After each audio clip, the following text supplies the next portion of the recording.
আজ রবিবার, এখন বাজে সকাল 10:30।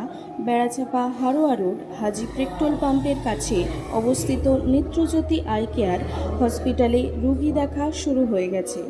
এখন থেকে সন্ধ্যা 7টা পর্যন্ত চলবে। এখানে রোগী দেখছেন চেন্নাই মাদুরাই আই কেয়ার হসপিটালের অভিজ্ঞ চক্ষু বিশেষজ্ঞ ডক্টর এস হোসাইন।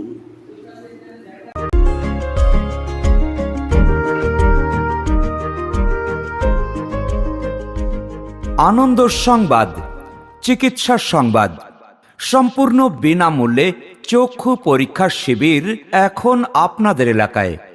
এতদ অঞ্চলের সর্বস্তরের মানুষের কল্যাণার্থে আর্থ অসহায় মানুষকে চোখের যাবতীয় সমস্যায় সুচিকিৎসা প্রদানের মন্ত্র নিয়ে আপনাদের বাড়ির কাছেই সম্পূর্ণ বিনামূল্যে চক্ষু পরীক্ষার শিবির চলছে। এই চক্ষু পরীক্ষার শিবিরে চিকিৎসা করছেন চেন্নাই মাদুরাই হসপিটালের অভিজ্ঞ চক্ষুরোগ বিশেষজ্ঞ ডাক্তার।